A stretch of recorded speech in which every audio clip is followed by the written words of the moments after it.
Hello, I'm David R. Jones of the Community Service Society. I'm very pleased to be joined today by the former president of the New York Urban League and a former member of the Board of Education, the current Deputy Mayor Dennis Walcott. Next on the Urban Agenda.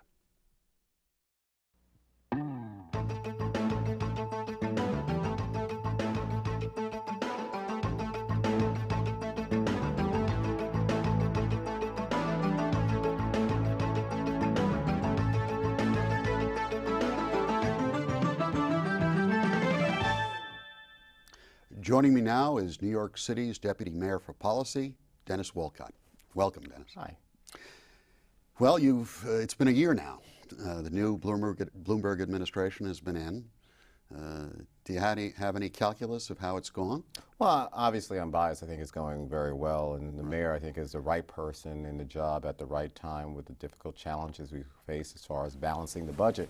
And it's amazing that 10.5 months have gone by so fast. I mean, between the issues of school governance and moving the school headquarters from 110 Livingston Street to Tweed, issues with the budget and balancing the budget by the 02 fiscal year, now in 03 fiscal year. I think we're trying to handle that in a really balanced fashion.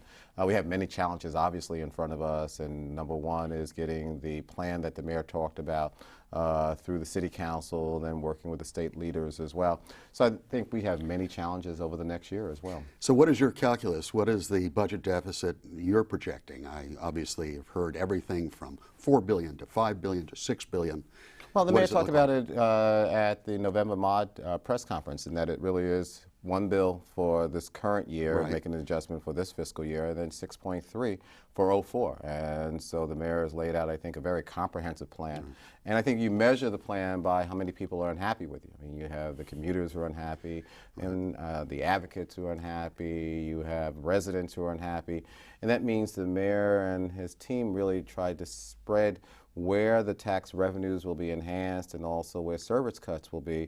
And I think that's a balanced approach in trying to say there will not be any favorites with this particular response to responding to the deficit. Though, of course, representing part of the advocacy community, there's Sure. some concern that the business community and some of the wealthier New Yorkers seem to be getting off the hook somewhat. Yeah, I've heard that. And at the same time, though, when you take a look at the property owners, when you take at those property owners who are the wealthy property owners, they also will have to pay their fair share of taxes. So there's a balance that he tried to put in place between those who are coming into the city from outside of the city, as well as some of the wealthier, and I know that we'll be responding, and as the mayor said at his press conference, he's looking forward to the discussions with all segments of our society and encouraged that type of discussion on how he can do the job even better. Well, obviously, even with the property tax, the issue of how do you exempt or help people on fixed incomes who own the little properties that we know in Brooklyn and in central Harlem and in the South Bronx, how do they make it through this? Well, that's going to be a challenge, and I think part of the goal that we're going to try to do is make sure that we have that type of discussions to build that in with the City Council, and I think that's the next step that we're going to take as far as engaging the City Council in discussion. I know the Aging Commission will be working with them. We'll be talking about dealing with Gifford Miller as Speaker and how we have that balance, and Gifford and his people have already talked about they feel the 25% tax increase on property is too high, and that's what we want to put in place, that type of discussion to respond to people who are on fixed incomes as well. It's interesting. Obviously, we've actually, you were at the meeting we had with Linda Gibbs, right, Commissioner, and very interesting. And Department of Homeless. Department of Homelessness. The issue, obviously, of is the growing homeless rates on account of problems in terms of people being non-compliant, right, or is it a problem of the shortage of housing? It's interesting, we did a recent snapshot looking at the vacancy rate for low-income apartments of $800 a month and below, and it's almost a negative rate of vacancy. Right. There is no apartments, and what impact might a new surge in taxation be on property owners, particularly in poor neighborhoods? Well, we're going to be monitoring that closely. Right. And I think you're raising a couple of issues. I think Right. one of the things, and just to elaborate to your audience, I mean, I think we had a very productive meeting, and I thank you for that, with the Commissioner of Department for Homeless and your staff as far as some of the systems we're trying to put in place. One of our discussions yesterday with the homeless commissioner, we're trying to develop a very transparent system so you, your colleagues, and others can really go on the web now and see how we're doing with placement of people into housing, permanent housing, where the people are located, looking at some of the demographic information, and really building that transparency so people can monitor us and hold us accountable. So that's one of the things we're doing. In addition to that, we're trying to move people out of the Tier 2 into permanent housing. Well, we should explain what Tier 2 is. I don't know. Well, we're insiders here. Right, I'm sorry. Tier 2 is, the next step after a person goes either through the emergency assistance unit or go from a homeless hotel into some type of residence that really tries to stabilize the situation. And then what's happening, as you well know better than I do, there's been like a blockage of people staying in what we call Tier 2 for a longer period of time. So we're trying to move people out into permanent housing, into the Housing Authority. We developed a collaborative relationship with the Housing Authority, using Section 8 vouchers as well to make sure that people are able to use those vouchers to find housing. But it's been difficult, as you said, with the vacancy rate almost non-existent. Right. And then the impact that we'll have with what the mayor is proposing is really trying to put supports in for people who are either on fixed income to make sure that they do not become the new homeless. And we're going to be working closely with our city agencies to monitor that. With our HPD, Housing Preservation and Development Commissioner, we're working on some coordinated plans. We have team meetings every week where we have interagency collaborative meetings discussing this issue. So we're going to be closely monitoring this so we don't have a new round of people coming in, and then also trying to invest in new housing stock as well. It's interesting, one of the things that was discussed, though, during the Giuliani years, got totally shoved off the table, was the notion of creating certain parts of the city where the highest concentration of low-income housing is, as a place you start to exempt people who are providing, essentially low-cost housing, low-cost rental housing to people. It was an idea that was discussed extensively in the Koch administration and the Dinkins administration.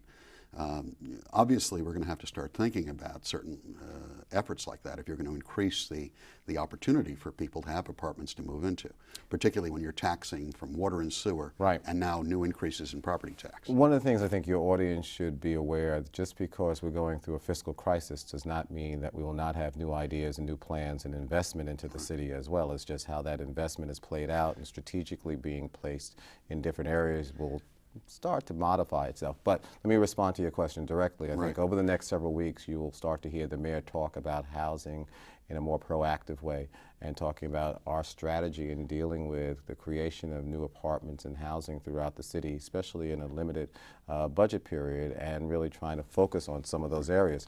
So while we've been talking about the issue of homeless and developing a transparent system and trying to move the homeless into more permanent living situations, you will now also start to hear the mayor talking about housing and the development of housing. And he should know, Community Service Society, CSS, just did a survey, I guess the largest of low-income New Yorkers that's been done in decades.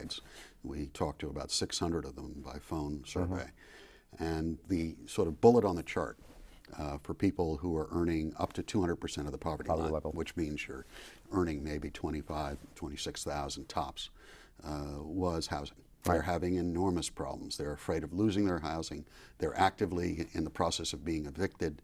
I mean, the stories of people who just can't afford the cost of living in New York. And we're seeing that through our demographics as well. In our demographic analysis, the population of people who are coming into the system and where they're coming from reflects some of that as well.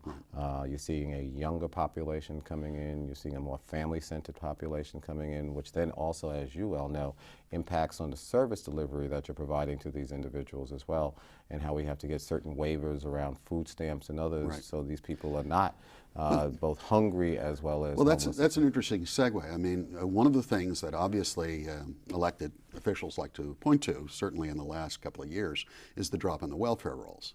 The mayor has brought this up, but we've also seen sharp drops in food stamp usage and also obviously problems in a host of other sort of mandated programs that are there to help the poor. Two questions really. Do you think this trend is going to continue? Do you think the welfare rolls in this kind of economy with 8% unemployment and cuts of the magnitude you're talking can continue to drop people from the welfare rolls? Well, we're monitoring the welfare rolls closely. I mean, the mayor in his presentation to the press in New York around the November modification plan talked about the welfare rolls going down. And we hope they will continue to go down, but go down as a result of good reasons in finding people jobs. But it is a tight economy, and part of our challenge is to make sure we provide those supportive services of people who are on welfare to get into some type of job situation. So I'm always the eternal optimist, and I think the eternal optimist on my side of the brain says that we have to do a quality job in making sure we have the supportive services for those individuals to find jobs. Will the welfare rolls continue to go down? One doesn't know. I said once before, I'm not into the business of predicting. I think through sound policies, through supportive programs, having people who understand the balance of what we're trying to do, will be able to provide the supports for those individuals. So that's one part of the discussion. Yeah, and clearly, you know, as a group that deals directly with some of the people who have lost their welfare entitlement, some of this was not appropriate termination of their right. I mean, there was abuse going on here. Clearly, you know, we think that's ended with the new administration, and to your credit. But we still think there's an overhang of people who have every right to get supports who don't think they can get any help from the administration. With our HRA Commissioner, Verna Eggleston, I think Verna brings a sensitivity of the people who are on supports, but she also has, I think, excellent knowledge of the inner workings of the system. And Verna has been really shaping the policies of HRA to respond to some of the issues that you're talking about. But I think the other piece is, and I think you're facing it at the Community Service Society, is that people also find they have very few places to turn. And when you talk about housing, there aren't that many opportunities for them to get those subsidies of support. And we've been working collaboratively with the state as far as trying to build those subsidies in place for individuals so they don't lose their housing and they have those types of subsidies to support them. It's also apparently, and I think this is again a policy that may be changing, not only did people lose their right to welfare, but they were not told that they still had the right to get food stamps and Medicaid. Right. And we're seeing a drop, which is bizarre, given all the poll data, where actually hunger is returning to New York in terms of people lining up for food pantries and the rest. And yet food stamp use is not going up, and that's particularly wild for While a the city. availability is there. And it's not coming out of state or city resources. We don't get it. Why more people aren't being enrolled in food stamp. Yeah, I don't have an honest answer for you. I mean, I think one of the things that we're very conscious of is having the sensitivity of that and trying to make sure the system responds to those needs to get to the people, to get the type of supports around food stamps and other subsidies that are out there available to them. Even dealing with Medicaid reform, I was being blamed in a very nice way for causing this budget gap to increase. You personally? Me personally, because we're trying to do an outstanding job in enrolling those individuals who are eligible for Medicaid and making sure that they have access to the appropriate services and having teams of people who are out there doing a very, very good job in doing that. But at the same time, as you know, and the mayor talked about it, we have to pay a tremendous amount of money, and the mayor talked about that in his November plan as far as the $4 billion liability or expense that we have at the city. So, I mean, it's a very difficult balance that we're in right now, and I think the mayor's done an outstanding job in trying to craft a modification of the budget for this fiscal year and looking at '04 to respond to the various issues that we face. We'll be right back to continue the urban agenda.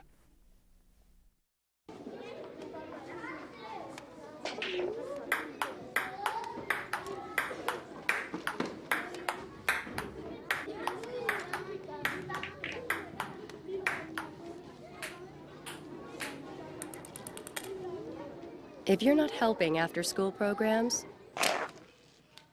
you're really helping to take them away. That wasn't very nice. After-school programs, wouldn't you rather be helping? We're speaking with New York City's Deputy Mayor for Policy, Dennis Walcott. Dennis, let's talk about something that's close to both our hearts, which is public education. Education. There have been extensive cuts recommended for education. I think the last one was $200 million or so suggested. There's now discussion that the efforts to reduce class size are not going to happen, at least for the foreseeable future, and everyone recognized New York City's classrooms were too large to begin with.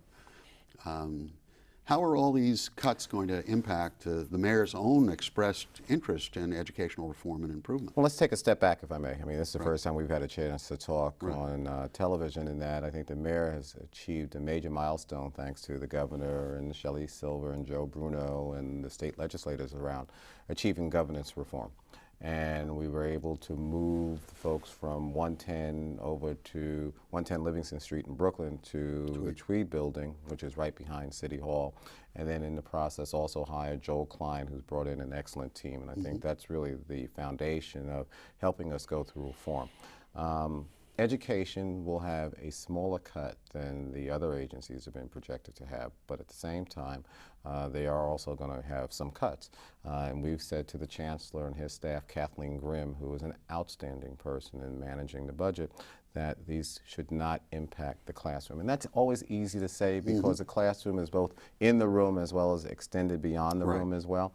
And we're really looking to target it through headcount reduction, through attrition, through buyouts, and if necessary, layoffs of people who work either at the central office or the district offices. And the Chancellor and his staff have targeted a very ambitious program in really having people to trid out or really take a buyout. And so we're really looking for a lot of the headcount to take place there. As a matter of fact, out of the $200 million, we've been able to achieve, I think, a lot of that as far as our targets through that headcount reduction. You're smiling, you're scared. Well, I'm also, because the teachers union has suggested that they should get a right to a buyout for their senior members as well, which the mayor which we don't want to give them for a variety of reasons. And I think the obvious reasons is that we just negotiated a new contract that the teachers are benefiting from, and part of the goal is to make sure that we retain the senior teachers, because that goes into the whole issue of instructional reform, which is the bottom line.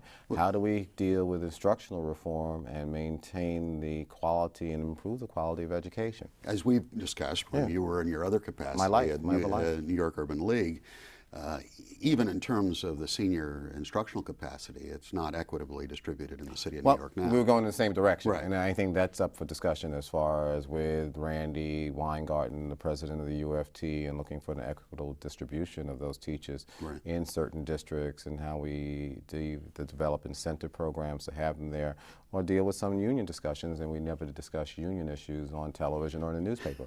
So I think that's part of the goal, but I think it also goes to the heart of making sure that the principal is in charge of the building, as you well know. I mean, a lot of times, whether it's issues dealing with crime or teacher allocation even within a building, or looking at the superintendent and how they allocate their workforce based on union restrictions, the people who are in charge don't have that flexibility, and I think that's the next wave of reform that we need to focus on. In terms of telling the public when they can start to see signs that there's been significant improvement in the classroom level, what is the administration talking about? Any benchmarks? I mean, at the rate things are going, clearly we have not seen for certainly the Giuliani years, and even before that, any you know, either in reading or in math. Basically, there's been a steady deterioration problem. Well, I somewhat modify what you just said. I think you've seen some increases and some declines. I mean, you've seen a little rolling hills going on as far as test scores are concerned. I think what we're saying is give us the 3 years, and then you measure us as far as seeing a ramping up of the scores itself, but that's not the only measure.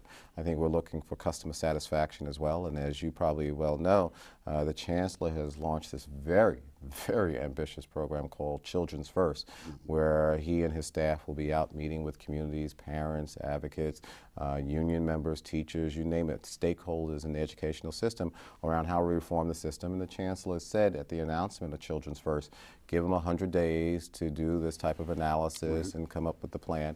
And then by the end of January, you will hear the major restructuring of the city, and we better be prepared for that. It's one thing to say we're unhappy, which we're all unhappy with the level of performance within the educational system. But then we want to say what the reforms will be, and you know, when you're talking about reforms, you're going to have stakeholders say, well, not this way or that way. We're going to be announcing, I think, some major reforms to deal with the improvement, to talk about how we improve the system, both at a classroom level as well as in a management level. One other piece, I guess around several weeks ago, we announced the functional merger of the School Construction Authority as well as the Division for School Facility. Now, it's done within a context of having fewer dollars for capital building. Right. So then how do we maximize the number of seats throughout the districts with fewer dollars?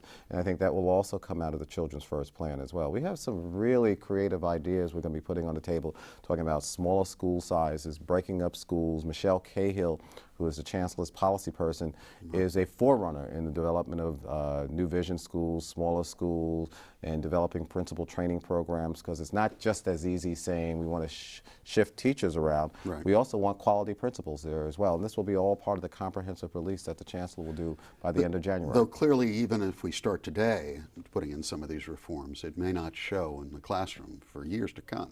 I'm greedy. I want it as quickly as possible, and Right. I think it's a multi-pronged attack. It's both with teachers, it's with principals, it's with the management, but also the burden has to go to all of us who are parents. And I think that's the challenge as well. How do we engage parents to put the pressure on us as the bureaucrats and the people who are the pedagogues in the system to make sure that the educational system is responding to their children? What is the administration's position and in terms of the school equity case?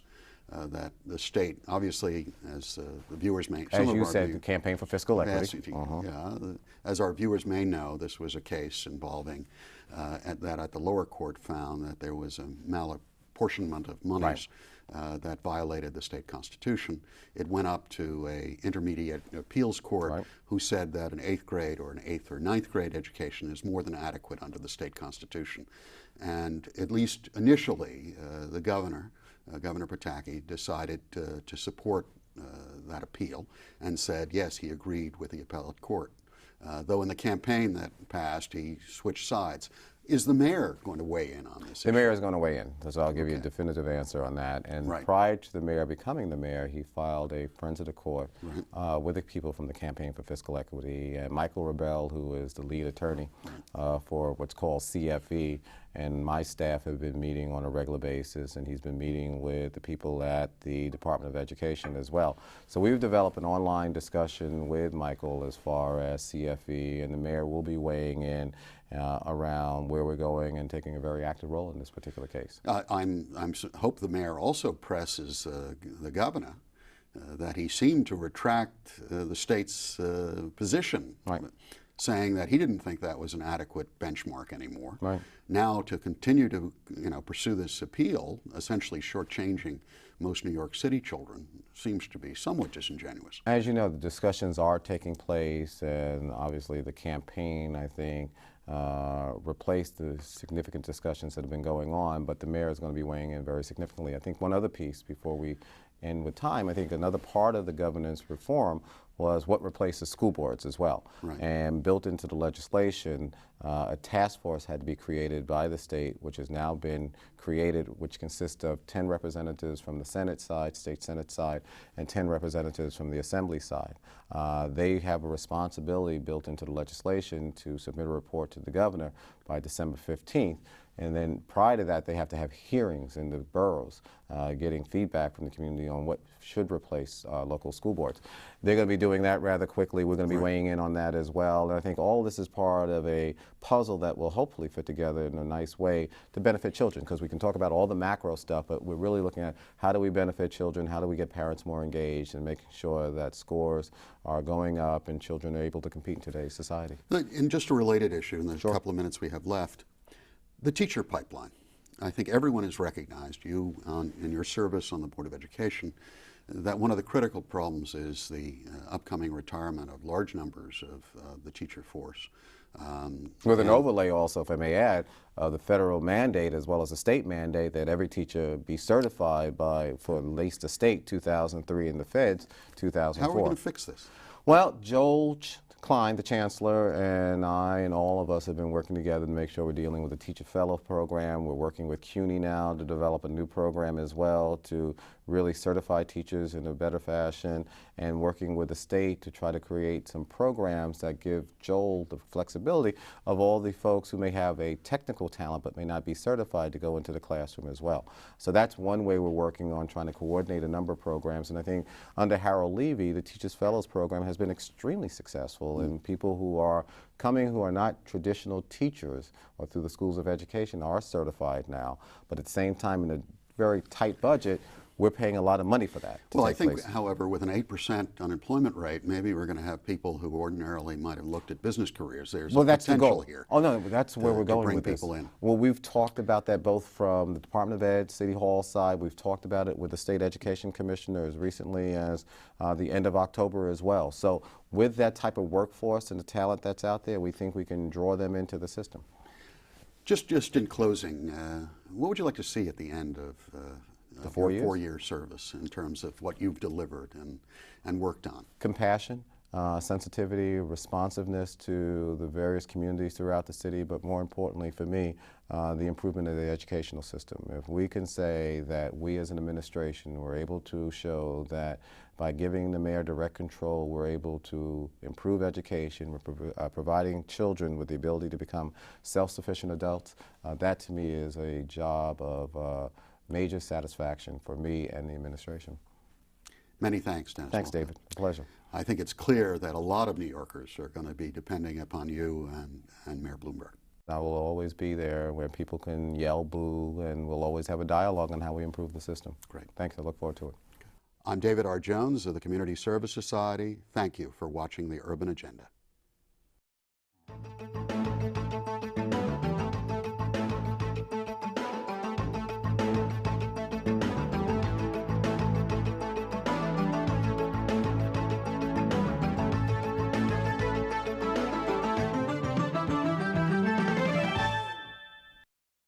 To comment on the Urban Agenda or for more information on CSS, contact Community Service Society of New York, 105 East 22nd Street, New York, New York, 10010.